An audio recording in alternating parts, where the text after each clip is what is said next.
Good evening दोस्तों आप सभी के लिए। और जैसा कि दोस्तों आप स्क्रीन पर देख रहे हैं भारतीय राष्ट्रीय कांग्रेस। तो दोस्तों ये जो हमारा टॉपिक होने वाला है आज, वो होने वाला है दोस्तों भारत के राष्ट्रीय आंदोलन। और दोस्तों उसकी स्टार्ट हो वो सारे जो आंदोलन है वो स्टार्ट करने वाला हूँ मैं दोस्तों आपके, जब से आपकी कांग्रेस की स्थापना हुई तब से लेकर दोस्तों, और जब तक हमारा देश आज़ाद हुआ तब तक के जितने भी आपके राष्ट्रीय आंदोलन हुए हैं वो सारे के सारे आंदोलन दोस्तों इंपॉर्टेंट जो हैं एग्जाम की दृष्टि से, वो सारे मैं दोस्तों इस वीडियो में डिस्कस करने वाला हूँ। और उनकी कंप्लीट थ्योरी दोस्तों आपको इसमें देखने को मिलेगी। तो चलिए दोस्तों वीडियो को शुरू करते हैं। और जिन्होंने हमारा चैनल सब्सक्राइब नहीं किया है दोस्तों, वो चैनल को सब्सक्राइब करके साथ में ऑल वाला बेल आइकन दबा लें दोस्तों, ताकि हमारे आने वाली हर वीडियो का नोटिफिकेशन सबसे पहले आपके पास पहुंच सके। वीडियो को लाइक किया करें दोस्तों, शेयर किया करें, और अगर कंटेंट आपको पसंद आए, अच्छा लगे, तो दोस्तों आप चैनल को सब्सक्राइब कर लें और अपने जितने भी आपका फ्रेंड सर्कल है दोस्तों, फ्रेंड ग्रुप है, सभी में दोस्तों वीडियो को शेयर करें। तो चलिए दोस्तों शुरू करते हैं और स्टार्ट करते हैं दोस्तों हम, कि जब भारत में आपकी जो है दोस्तों कांग्रेस पार्टी की स्थापना हुई थी तब से। तो देखिए दोस्तों शुरू करते हैं अब, कि सन 1885 में भारतीय राष्ट्रीय कांग्रेस की स्थापना हुई थी। तो दोस्तों भारतीय राष्ट्रीय कांग्रेस से यहाँ पर हम स्टार्ट करते हैं। तो देखिए दोस्तों भारतीय राष्ट्रीय कांग्रेस की जो स्थापना है वो कब हुई दोस्तों, 28 दिसंबर 1885 को। ये इम्पोर्टेंट प्रश्न है दोस्तों, और आपसे पूछा जाता है कई बार, हर एग्जाम में ये दोस्तों प्रश्न आपको देखने को मिला है। तो दोस्तों सारी चीज़ें जो हैं मैं इसमें जितनी भी हैं इम्पोर्टेंट ही लेकर आया हूँ, तो सभी को ध्यान से देखें। तो वीडियो को दोस्तों लास्ट तक देखो, अच्छी तरह से बने रहे वीडियो पर और समझते रहें। और दोस्तों इसके संस्थापक कौन थे, A.O. ह्यूम, जो कि स्कॉटलैंड के रहने वाले थे। A.O. ह्यूम को दोस्तों एलन एक्टेवियन ह्यूम के नाम से भी जाना जाता है, यही इनका पूरा नाम है। और दोस्तों स्थान कहाँ है दोस्तों, जब राष्ट्रीय कांग्रेस की, भारतीय राष्ट्रीय कांग्रेस की जब स्थापना हुई थी दोस्तों, तब वो कहाँ हुई दोस्तों, मुंबई के गोकुलदास तेजपाल संस्कृत विद्यालय में। और उस समय वायसराय कौन थे दोस्तों, लॉर्ड डफरिन। और दोस्तों आपको याद रखना है कि इसका जो भारतीय राष्ट्रीय कांग्रेस का जो नामांकन किया गया था वो किया गया था दोस्तों दादाभाई नौरोजी के द्वारा। और इसका पहले नाम क्या था, जब दोस्तों राष्ट्रीय कांग्रेस इसका नाम नहीं रखा गया, उससे पहले इसका नाम था भारतीय राष्ट्रीय संघ। तो ये दोस्तों कुछ इंपॉर्टेंट फैक्ट्स थे जो आपके भारतीय राष्ट्रीय कांग्रेस से संबंधित थे। तो ये सारे पॉइंट आपको याद रखने हैं।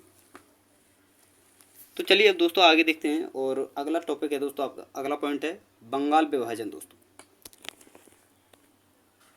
तो दोस्तों बंगाल विभाजन के समय जो आपका वायसराय थे वो थे आपके लॉर्ड कर्जन दोस्तों। और इसका उद्देश्य क्या था दोस्तों, हिंदू और मुस्लिम की एकता को तोड़ना। और ये लागू कब हुआ दोस्तों, 16 अक्टूबर 1905 को। और इस प्रकार दोस्तों बंगाल को इन्होंने दो भागों में विभाजित कर दिया, एक तो पश्चिम बंगाल, एक पूर्वी बंगाल। पश्चिम बंगाल में दोस्तों आपके बिहार, उड़ीसा और बंगाल थे, और जबकि पूर्वी बंगाल में दोस्तों आपका पूर्वी बंगाल और असम शामिल था। जो आपका ये दोस्तों आपका पश्चिम बंगाल है, यहाँ पर दोस्तों हिंदू जनसंख्या बाहुल्य क्षेत्र था, और जबकि आपका पूर्वी बंगाल है दोस्तों, इसमें मुस्लिम संख्या सबसे ज़्यादा थी। तो चलिए दोस्तों आगे देखते हैं कि 16 अक्टूबर 1905 से विभाजन लागू हुआ, और विभाजन के स्वरूप बंगाल और संपूर्ण देश में रोष और विरोध की लहर फैल गई। और इसी दिन को दोस्तों 16 अक्टूबर 1905 को दोस्तों शोक दिवस के रूप में मनाया जाता है। वेरी वेरी इंपॉर्टेंट पॉइंट है दोस्तों, आपको याद रखना है। और रविन्द्रनाथ टैगोर के आह्वान पर दोस्तों 16 अक्टूबर 1905 को रक्षाबंधन दिवस के रूप में मनाया जाता है।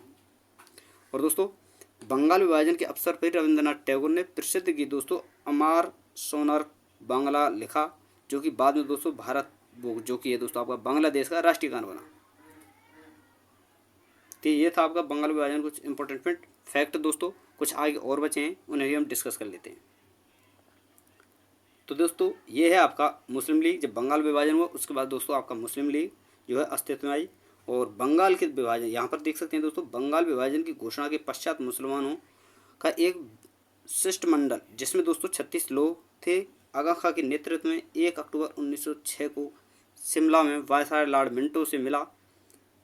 कब दोस्तों, आगा खां के नेतृत्व में ये जितने भी 36 लोग थे, ये 1 अक्टूबर 1906 को शिमला में वायसराय लॉर्ड मिंटो से मिले। यानी दोस्तों मुस्लिम लीग के समय जो भारत के वायसराय थे वो थे लॉर्ड मिंटो। और इस शिष्टमंडल ने केंद्रीय प्रांतीय स्थानीय निकायों में मुसलमानों के लिए पृथक निर्वाचन की मांग की। कब दोस्तों? 1 अक्टूबर 1906 को। और ढाका के नवाब सलीमुल्लाह के नेतृत्व में 30 दिसंबर दोस्तों 1906 को ढाका में आयोजित एक बैठक में मुस्लिम लीग की स्थापना की गई थी। यानी दोस्तों मुस्लिम लीग की स्थापना की घोषणा की गई थी। और दोस्तों इसकी स्थापना दोस्तों 1906 में दोस्तों आगा खां, ढाका के नवाब सलीमुल्लाह खां, नवाब मोहसिन उल मुल्क के नेतृत्व में की गई थी। और मोहम्मद अली जिन्ना जो है दोस्तों 1913 में इसमें शामिल हुए थे। तो दोस्तों ये चीज़ें आपको याद रखनी है कि आपसे पूछा जाता है कि मुस्लिम लीग की स्थापना किस किस के द्वारा की गई थी, यानी किन के द्वारा की गई थी, तो आपको इनमें से कोई एक नाम दे देगा। और साथ में दोस्तों मोहम्मद अली जिन्ना जरूर देगा आपको। तो ये याद रखना है कि जो मुस्लिम लीग की स्थापना का जो श्रेय दिया जाता है वो दोस्तों इन तीनों को दिया जाता है, आगा खां, ढाका के नबी सलीमुल्लाह खां और नवाब मोहसिन उल मुल्क को। लेकिन दोस्तों मोहम्मद अली जिन्ना इसके नेतृत्व जो है दोस्तों इसकी स्थापना में दोस्तों शामिल नहीं है, ये आपको याद रखना है। अगला है दोस्तों आपका 1907 में दोस्तों कांग्रेस का विभाजन। तो दोस्तों 1907 में सूरत में दोस्तों रास बिहारी बोस के समय दोस्तों रास बिहारी घोष ने दोस्तों बंगाल का विभाजन किया। जब हुआ क्या था दोस्तों, बंगाल विभाजन के समय जो आपका कांग्रेस है दोस्तों, कांग्रेस विभाजन के समय कांग्रेस आपका जो कि 1907 में हुआ, उसके बाद दोस्तों जो है कांग्रेस आपकी दोस्तों 2 दलों में बट गई, गरम दल और एक नरम दल। फिर उसके बाद दोस्तों अस्तित्व में आती है आपकी गदर पार्टी, जो कि 1913 में गदर पार्टी की स्थापना की गई। और आपको याद रखना है दोस्तों, खाली यही पूछा जाता है कि गदर पार्टी की स्थापना कब की गई, तो दोस्तों 1913 को। और आपको याद रखना है दोस्तों 1911 में बंगाल विभाजन रद्द हुआ और 1913 से यहाँ से फिर से दोस्तों क्या होता है कि गदर पार्टी भारत में ब्रिटिश शासन को समाप्त करने के लिए भारतीयों द्वारा आयोजित एक अंतर्राष्ट्रीय राजनीतिक आंदोलन था। ये दोस्तों आपकी जो गदर पार्टी की स्थापना थी, ये था क्या, इसका प्रमुख उद्देश्य क्या था, जो ब्रिटिश शासन को समाप्त करने का इसका मुख्य उद्देश्य था। और इसका गठन दोस्तों 1913 में हुआ था। मुख्यालय इसका सैन फ्रांसिस्को में था दोस्तों उस समय। और इसकी स्थापना किसने की दोस्तों? लाला हरदयाल और सोहन सिंह भाकना ने इसकी स्थापना की थी। तो चलिए दोस्तों आगे देखते हैं। और आगे अगर आपको वीडियो पसंद आई हो, वीडियो पसंद आ रही हो, तो दोस्तों प्लीज़ आपसे रिक्वेस्ट है कि वीडियो को शेयर कर दें दोस्तों हर ग्रुप में हर भाई के लिए, और वीडियो पर लास्ट तक बने रहें। तो चलिए दोस्तों आगे देखते हैं। अगला है दोस्तों आपका 1914 का दोस्तों जो आपका प्रथम विश्व युद्ध है, जो कि 1914 से 1918 के बीच चला। फिर आता है दोस्तों आपका 1915। इस समय क्या हुआ दोस्तों, गांधी जी हैं जो दोस्तों दक्षिण अफ्रीका से दोस्तों भारत आए थे। और 1916 में क्या हुआ दोस्तों, लखनऊ समझौता हुआ था, ये आपको याद रखना है। और लखनऊ समझौता जो है दोस्तों ये लखनऊ में हुआ। और हुआ क्या दोस्तों, अंबिका चरण मजूमदार के दोस्तों नेतृत्व में नरम दल और गरम दल का एकीकरण हुआ। और कांग्रेस और मुस्लिम लीग का भी समझौता हुआ था इसी में दोस्तों। कब दोस्तों? 1916 के लखनऊ अधिवेशन में और अंबिका चरण मजूमदार के नेतृत्व में। और 1916 में दोस्तों होम रूल लीग की स्थापना हुई थी, ये भी आपको याद रखना है। और यह प्रथम विश्व युद्ध के समय प्रथम भारतीय प्रक्रिया थी, जो दोस्तों यारिस होम रूल लीग से प्रेरित थी। इस आंदोलन का उद्देश्य दोस्तों राजनीतिक शिक्षा और सार्वजनिक बैठकों आदि के माध्यम से स्वशासन प्राप्त करना था। और सबसे इम्पोर्टेंट फैक्ट है दोस्तों ये रहे आपके कि एनी बेसेंट ने दोस्तों क्या किया, मद्रास में होम रूल लीग की स्थापना की। और बाल गंगाधर तिलक ने दोस्तों पुणे में होम रूल लीग की स्थापना की थी। ये पॉइंट पूछे जाते हैं, ये सारी चीज़ें आपको याद रखनी है। और दोस्तों अगर आपको वीडियो पसंद आए, थ्योरी पसंद आए दोस्तों, तो प्लीज़ फिर बोल रहा हूँ कि वीडियो को शेयर जरूर कर दिया करें। तो चलिए दोस्तों आगे देखते हैं। आगे है दोस्तों आपका चंपारण आंदोलन, जो कि 1917 में हुआ था। तो 1917 में दोस्तों चंपारण बिहार के स्थानीय नेता जिनका नाम राजकुमार शुक्ल था, वे गांधी जी से मिले और चंपारण बिहार की स्थिति के बारे में बताया। और वहाँ की 3 कठिया प्रणाली दोस्तों, जो कि नील की खेती पर ली जाती थी, 3 कठिया प्रणाली के बारे में गांधी जी को जानकारी दी और गांधी जी से चंपारण चलने का आग्रह किया। और इसी सत्याग्रह के समय दोस्तों रविंद्रनाथ टैगोर ने गांधी जी को दोस्तों महात्मा की उपाधि दी थी, ये आपको याद रखना है। और उसके बाद उन्हें महात्मा गांधी के नाम से बुलाया जाने लगा। कब से दोस्तों? 1917 के जब चंपारण जो आपका आंदोलन हुआ उसी समय से दोस्तों गांधी जी को महात्मा गांधी के नाम से बुलाया जाने लगा है। तो ये सारी चीज़ें आपको याद रखनी है। तो चलिए दोस्तों अब आगे देखते हैं। अगला है दोस्तों आपका अहमदाबाद मिल मजदूर आंदोलन, जो कि आपका 1918 में हुआ था। आपसे पूछा जाता है दोस्तों, जो कि अहमदाबाद मिल मजदूर आंदोलन है वो कब हुआ? 1918 में। और चंपारण सत्याग्रह के बाद दोस्तों 1918 में गांधी जी अहमदाबाद के कपड़ा मिल मजदूरों से मिले और उनकी समस्या को समझा। तो आपको खाली याद रखना है कि अहमदाबाद मिल मजदूर का जो आंदोलन है वो कब हुआ? तो 1918 में। अगला है दोस्तों आपका खेड़ा आंदोलन, जो कि ये भी दोस्तों आपका 1918 में हुआ था। और इसके बाद दोस्तों उसी वर्ष 1918 में ही गांधी जी खेड़ा गुजरात में दोस्तों हो रहे किसानों के साथ अत्याचार के विरुद्ध अंग्रेजों के यहाँ पर किसानों की फसलों के नष्ट हो जाने के बाद भी उनके करों की वसूली की जा रही थी। तो गांधी जी ने क्या किया दोस्तों उस समय कि गांधी जी ने किसानों को लगान देने से दोस्तों मना कर दिया। और इस मामले की जांच के बाद यह निष्कर्ष निकाला गया कि माफ जो लगान थी दोस्तों वहाँ के किसानों पर, खेड़ा के किसानों पर जो अहमदाबाद गुजरात के थे, वहाँ से क्या हुआ दोस्तों, उनके लगान को जो है दोस्तों माफ़ कर दिया गया। तो आपको याद रखना है खेड़ा आंदोलन 1918 में हुआ था। और 1918 में ही दोस्तों आपका जो है अहमदाबाद मिल मजदूर आंदोलन हुआ था। ये सारी चीज़ें आपको याद रखनी है। अब है दोस्तों अगला आपका रोलेक्ट एक्ट। इम्पोर्टेंट है दोस्तों बहुत ज़्यादा, यहाँ से दोस्तों सबसे ज़्यादा प्रश्न बनते हैं, बहुत ज़्यादा पूछा जाता है। तो रोलेक्ट एक्ट के बारे में आपको याद रखना है कि 1919 में दोस्तों रोलेक्ट एक्ट लाया गया था। जब 1918 में प्रथम विश्व युद्ध समाप्त हो गया था, तो उसके बाद ही दोस्तों 1919 में अंग्रेजों द्वारा रोलेक्ट एक्ट को भारत में लाया गया था, जिसे दोस्तों बिना अपील, बिना वकील और बिना दलील का कानून कहते हैं। ये आपको याद रखना है। आपसे पूछा जाता है प्रश्न में एग्जाम में कि बिना अपील, बिना वकील, बिना दलील का कानून किसे कहते हैं? तो रोलेक्ट एक्ट को, जो कि 1919 में लाया गया। अब आते हैं दोस्तों असहयोग आंदोलन, जो कि 1920 में हुआ था।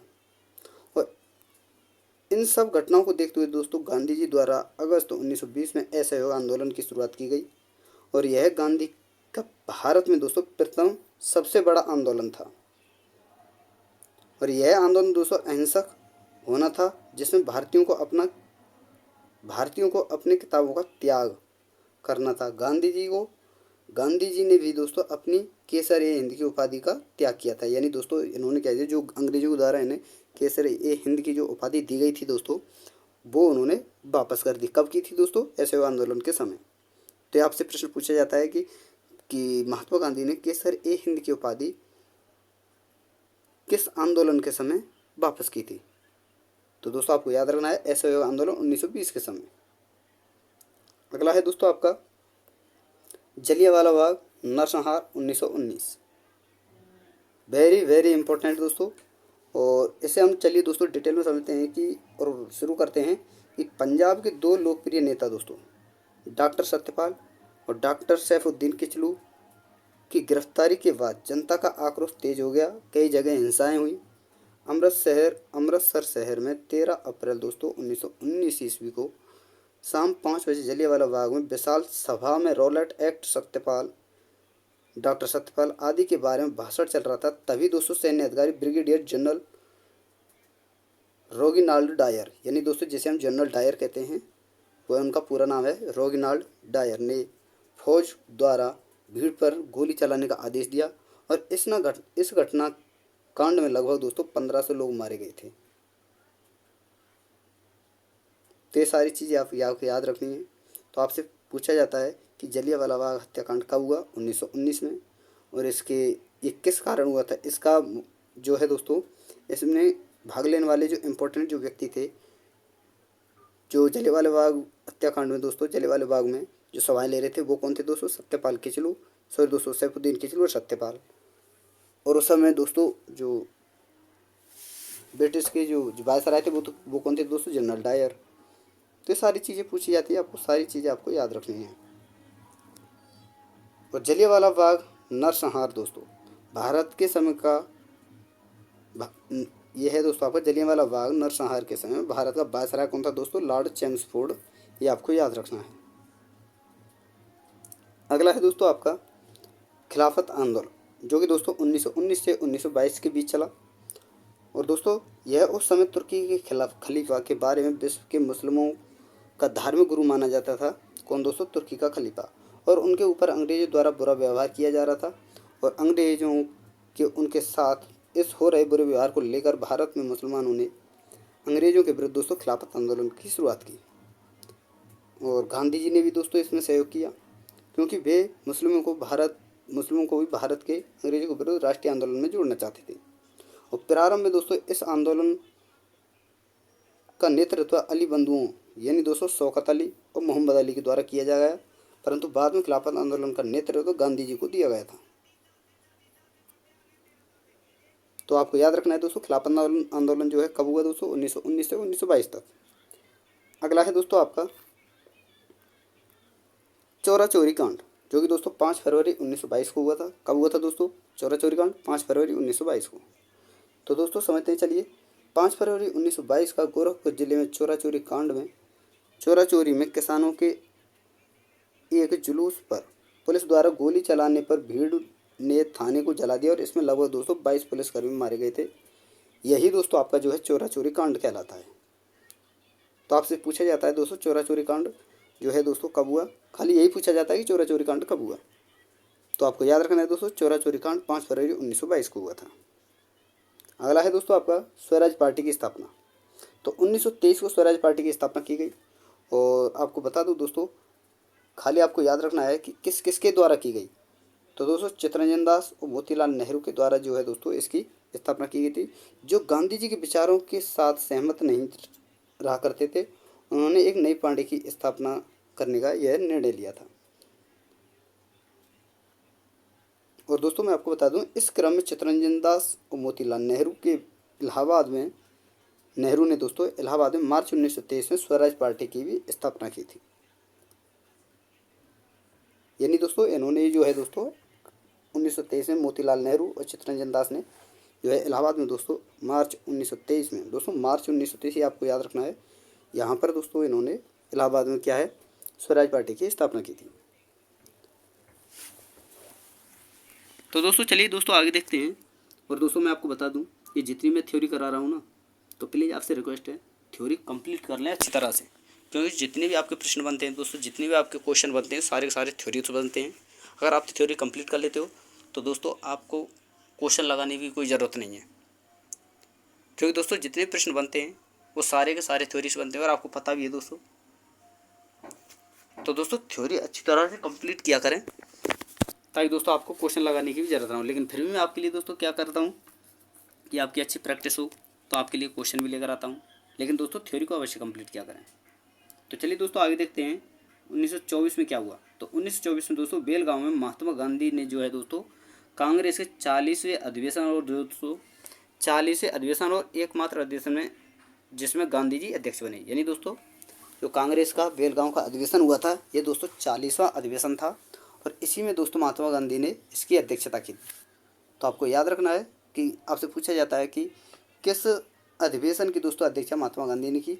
तो बेलगांव अधिवेशन की, जो कि कांग्रेस का 40वां अधिवेशन था, जिसकी अध्यक्षता दोस्तों महात्मा गांधी के द्वारा 1924 में की गई थी। और मैं आपको बता दूं दोस्तों, आपको याद रखना है कि गांधी जी मात्र एक बार ही दोस्तों जो है कांग्रेस अधिवेशन के जो है दोस्तों अध्यक्ष रहे हैं। और वो कौन सा अधिवेशन है दोस्तों? बेलगांव अधिवेशन। अगला है दोस्तों आपका साइमन कमीशन, जो कि 1928 में आया। तो आपको याद रखना है दोस्तों, साइमन कमीशन 3 फरवरी 1928 को विलायत से मुंबई पहुंचा। यहाँ इसका दोस्तों स्वागत देशव्यापी हड़ताल से हुआ और जब कमीशन दिल्ली पहुंचा तो वहाँ काले झंडों और साइमन कमीशन वापस जाओ के नारों के साथ दोस्तों इसका विरोध किया गया था। तो दोस्तों आपको याद रखना है कि साइमन कमीशन भारत कब आया? 3 फरवरी 1928 को। और दोस्तों आपसे पूछा जाता है कि साइमन कमीशन वापस जाओ का जो नारा है कब दिया गया? तो वो भी दोस्तों 1928 में ही दिया गया। अगला है दोस्तों आपका 1929 में लाहौर अधिवेशन दोस्तों, जिसकी अध्यक्षता दोस्तों जवाहरलाल नेहरू ने की। और इसी अधिवेशन में दोस्तों आपको याद रखना है पूर्ण स्वराज्य की मांग की गई थी। तो दोस्तों आपसे पूछा जाता है कि पूर्ण स्वराज्य की मांग किस अधिवेशन के तहत की गई? तो लाहौर अधिवेशन के समय। और उस समय इसके अध्यक्ष कौन थे? जवाहरलाल नेहरू। और कब की गई? 1929 को। अगला है दोस्तों आपका दांडी मार्च, जो कि आपका 12 मार्च 1930 से 6 अप्रैल 1930 तक चला। ये आपको याद रखना है। अब दोस्तों जो ये आपका दांडी मार्च है, ये आपका 12 मार्च 1930 और 12 मार्च 1930 से 6 अप्रैल 1930 तक जो चला था, इसमें हुआ क्या था कि यहाँ पर देख लेते हैं। शुरू करते हैं दोस्तों यहीं से कि दांडी मार्च 12 मार्च 1930 से शुरू हुआ और 6 अप्रैल 1930 तक ये चला था। और यह दांडी मार्च दोस्तों गांधी जी द्वारा साबरमती आश्रम से लेकर दांडी गुजरात तक चलाया गया था। और इसमें गांधी जी के साथ भारत के अलग अलग क्षेत्रों से कुल दोस्तों 78 सहयोगियों ने भाग लिया। और इसकी दूरी क्या थी दोस्तों? 241 मील। तो ये था दोस्तों आपका दांडी मार्च। तो चलिए दोस्तों आगे देखते हैं। और दोस्तों मैं आपको बता दूं, अगर आपको थोड़ी बहुत डीजे वीजे की आवाज़ आ सकती है, क्योंकि दोस्तों बगल में ये प्रोग्राम है, तो दोस्तों कोई दिक्कत नहीं है, मैनेज कर लेना। लेकिन दोस्तों डीजे से ज़्यादा इम्पोर्टेंट क्या है आपके लिए? पढ़ाई। तो दोस्तों डीजे वीजे छोड़ो, आप पढ़ाई करो। जिस दिन जॉब लगे उस दिन मज़े से खूब डीजे बजाना। तो अब लेकिन दोस्तों आप पढ़ाई पर ध्यान दो। और दोस्तों मैं आपको एक बात और बता दूं, मैं हर टॉपिक को दोस्तों जैसे भी आपके लिए डालता हूं, तो आपको पता है दोस्तों मैं थ्योरी कराता हूं, थ्योरी प्लस क्वेश्चन भी कराता हूं। यानी क्वेश्चन यानी दोस्तों आपके प्रैक्टिस सेट जो होते हैं, जो कि प्रीवियस ईयर की क्वेश्चन होते हैं, वही आपके प्रैक्टिस सेट के रूप में मैं आपके लिए डालता हूँ। तो दोस्तों बेहतर आपके लिए कंटेंट मिलने वाला है, बेहतर आपके लिए कंटेंट मिलता है दोस्तों। और हर संभव दोस्तों मैं आपके लिए अच्छा जो है कंटेंट देने की कोशिश करता हूँ। तो दोस्तों आप भी मुझे एक क्या कहते हैं दोस्तों, अच्छा तोहफा मेरे लिए यही है आपकी तरफ से कि आप दोस्तों केवल चैनल को सब्सक्राइब कर लिया करें, जिन्होंने चैनल सब्सक्राइब नहीं किया है। और दोस्तों जिन्होंने वीडियो को लाइक नहीं है वो वीडियो को लाइक और शेयर कर दिया करें। अब शुरू करते हैं दोस्तों आपका प्रथम गोलमेज सम्मेलन। तो दोस्तों यह गोलमेज सम्मेलन 12 नवंबर 1930 से दोस्तों 19 जनवरी दोस्तों 1931 ईस्वी तक चला। और यह सम्मेलन दोस्तों सेंट जेम्स पैलेस लंदन में आयोजित हुआ था। और यहाँ पर दोस्तों ब्रिटिश सम्राट जो थे वो थे जॉर्ज पंचम, और ब्रिटिश प्रधानमंत्री रेमजे मैकडोनाल्ड, और दोस्तों गवर्नर जनरल जो थे आपके वो थे दोस्तों लॉर्ड इरविन। और इस सम्मेलन में दोस्तों कुल 89 प्रतिनिधियों ने भाग लिया था। और आपको याद रखना है दोस्तों कि ब्रिटिश राजनीतिक दलों से 16 प्रतिनिधि, देशी रियासतों से दोस्तों 16 प्रतिनिधि, और ब्रिटिश भारत के 57 भारत राजनीतिक नेता थे। और कांग्रेस का कोई प्रतिनिधि इस सम्मेलन में उपस्थित नहीं हुआ था। यह आपको याद रखना है, इम्पोर्टेंट। अब चलिए दोस्तों आगे देखते हैं द्वितीय गोलमेज सम्मेलन। यह है दोस्तों आपका द्वितीय गोलमेज सम्मेलन। तो यह कब हुआ दोस्तों? द्वितीय गोलमेज सम्मेलन दोस्तों आपका 7 सितंबर दोस्तों 1931 शुरू हुआ था, जिसमें कांग्रेस ने भी भाग लिया। और 1 जनवरी जो कि दोस्तों 1 दिसंबर 1931 को समाप्त हुआ। यह सम्मेलन भी दोस्तों आपका कहाँ हुआ? लंदन में। इसमें दोस्तों सम्राट कौन थे? जॉर्ज पंचम, ब्रिटिश प्रधानमंत्री रेमजे मैकडोनाल्ड, और वायसराय दोस्तों लॉर्ड वेलिंगटन। यहाँ पर दोस्तों जो आपके वायसराय थे वो थे लॉर्ड वेलिंगटन। अब इसमें क्या हुआ दोस्तों? कांग्रेस के प्रतिनिधि के रूप में दोस्तों महात्मा गांधी ने इसमें भाग लिया था। वह कांग्रेस के एकमात्र इसमें जो है प्रतिनिधि थे। महिला प्रतिनिधि कौन थी दोस्तों? सरोजिनी नायडू, बेगम जहां आरा शहनवाज, ये 2 थी महिलाएं। और राष्ट्रीय दल के प्रतिनिधित्व करने वाले कौन थे? मदन मोहन मालवीय। और दलित वर्ग के प्रतिनिधि दोस्तों वो थे आपके डॉक्टर VR अम्बेडकर। और मुसलमानों में दोस्तों आपके थे आगा खां तृतीय, और दोस्तों मौलाना शौकत अली और मोहम्मद अली जिन्ना, ये इसके प्रतिनिधित्व करने वाले थे मुसलमान वर्ग से। तो ये था आपका दोस्तों द्वितीय गोलमेज सम्मेलन। अब चलते हैं दोस्तों आपका तृतीय गोलमेज सम्मेलन, और इसे भी डिस्कस कर लेते हैं। तो दोस्तों आपका जो द्वितीय गोलमेज सम्मेलन की विफलता के बाद दोस्तों 17 नवंबर, यहाँ पर आप देख सकते हैं दोस्तों 17 नवंबर 1932 से और 24 दिसंबर 1932 तक लंदन में तीसरा गोलमेज सम्मेलन का आयोजन किया गया था। और दोस्तों तीसरे गोलमेज सम्मेलन में कुछ प्रतिनिधियों ने भाग लिया था। और यहाँ पर दोस्तों ब्रिटिश सम्राट कौन थे? जॉर्ज पंचम ही थे, और ब्रिटिश प्रधानमंत्री रेमजे मैकडोनाल्ड। लेकिन दोस्तों वायसराय जो थे वो थे आपके लॉर्ड वेलिंगटन। और इसमें दोस्तों कांग्रेस ने भाग नहीं लिया था। इंग्लैंड की लेबर पार्टी ने भाग नहीं लिया। मोहम्मद अली जिन्ना को भी आमंत्रण नहीं किया गया था। तो दोस्तों आपको याद रखना है कि एकमात्र जो अधिवेशन है जो 1932 का है, यानी द्वितीय गोलमेज सम्मेलन है, केवल उसी में दोस्तों आपके जो है भारतीय प्रतिनिधियों ने ज़्यादातर भाग लिया था। और दोस्तों कांग्रेस ने भी उसी एक जो आपका सम्मेलन है उसी में भाग लिया था। किसने दोस्तों? कांग्रेस ने। तो आपसे प्रश्न पूछा जाता है कि किस गोलमेज सम्मेलन में दोस्तों कांग्रेस ने भाग लिया, तो द्वितीय गोलमेज सम्मेलन, ये आपको याद रखना है। अगला है दोस्तों आपका 1935 का भारत सरकार अधिनियम। तो 1935 ब्रिटिश संसद द्वारा दोस्तों 1935 का जो भारत सरकार अधिनियम है वह पारित किया और 1937 में ही दोस्तों ये लागू हुआ, यानी 35 में ये पारित किया गया और 37 में यह लागू हुआ।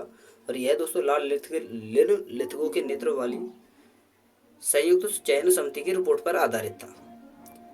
अगला है दोस्तों 1939, द्वितीय विश्व युद्ध की शुरुआत हुई दोस्तों। और द्वितीय विश्व युद्ध दोस्तों 1 सितंबर 1939 से 2 सितंबर दोस्तों 1945 तक चला। अगला है दोस्तों 1940, और 1940 में दोस्तों मुस्लिम लीग ने 1940 में एक अलग देश यानी पाकिस्तान की मांग की थी। तो दोस्तों आपसे पूछा जाता है कि मुस्लिम लीग ने अलग से देश पाकिस्तान की मांग कब की, तो 1940 में। और फिर आया था दोस्तों आपका जो है आपका Cripps mission, very very important दोस्तों। और क्रिप्स मिशन के बारे में कुछ इंपॉर्टेंट फैक्ट हैं, तो इन्हें देख लेते हैं। और इसी के आधार पर क्या हुआ दोस्तों, भारत को 2 भागों में विभाजित किया गया था। तो दोस्तों क्रिप्स मिशन 1942 में भारत आया था। और स्टैफोर्ड, ये रहा दोस्तों आपका स्टैफोर्ड क्रिप्स, ब्रिटेन में विंस्टन चर्चिल की गठबंधन की सरकार में श्रम मंत्री थे। और क्रिप्स मिशन 22 मार्च से 11 अप्रैल 1942 तक भारत आया दोस्तों। और इसका उद्देश्य दोस्तों द्वितीय विश्व युद्ध में ब्रिटिश युद्ध के लिए भारतीय सहयोग प्राप्त करना था, लेकिन दोस्तों ऐसा हुआ नहीं। और अगला है दोस्तों आपका भारत छोड़ो आंदोलन, 1942 में हुआ था, जिसे दोस्तों अगस्त क्रांति के नाम से भी जाना जाता है। और इसके बाद दोस्तों अंग्रेजों द्वारा ऑपरेशन जीरो पावर चलाया गया, जिसके तहत दोस्तों गांधी जी सहित लगभग सारे बड़े नेताओं को गिरफ्तार कर लिया गया। और कहाँ रखा गया दोस्तों, इन सभी को आगा खां पैलेस में कैद करके रखा था। अगला है दोस्तों आपका शिमला सम्मेलन। तो दोस्तों शिमला सम्मेलन 1945 में हुआ और शिमला में इसका आयोजन किया गया था 1945 को। और इस समय शिमला में दोस्तों वायसराय लॉर्ड वेवेल और ब्रिटिश भारत के प्रमुख राजनीतिक नेताओं के बीच एक बैठक हुई थी। और यह वेवेल योजना के प्रावधानों पर चर्चा करने के लिए आयोजित की गई थी। किसके दोस्तों, वेवेल योजना के प्रावधानों पर चर्चा करने के लिए आयोजित की गई थी। और 24 जून 1945 शिमला में शुरू हुआ दोस्तों और 14 जुलाई 1945 तक चला। और यह दोस्तों विफल जो है दोस्तों शिमला सम्मेलन जो है दोस्तों ये विफल साबित हुआ। अगला है दोस्तों आपका कैबिनेट मिशन, जो कि 1946 में आया। और इसके मुख्य उद्देश्य क्या थे दोस्तों, कि भारत के लिए संविधान निर्माण के संबंध में भारतीय नेताओं के साथ एक समझौते पर पहुंचना है और एक संविधान बनाने वाली संस्था यानी भारत की संविधान सभा तैयार करना, और दोस्तों प्रमुख भारतीय दलों के समर्थन में एक कार्यकारी परिषद की स्थापना करना, ये इसके प्रमुख उद्देश्य थे। और अंतिम है दोस्तों, इसे भी डिस्कस कर लेते हैं। और इसके बाद दोस्तों आपके जितने भी आंदोलन थे वो सारे समाप्त हो जाएंगे। और अगर आपको कंटेंट पसंद आया तो वीडियो को लाइक कर दें दोस्तों, शेयर कर दें और चैनल को सब्सक्राइब कर लें, ताकि दोस्तों हमारे आने वाली हर वीडियो का नोटिफिकेशन सबसे पहले आपके पास पहुँच सके।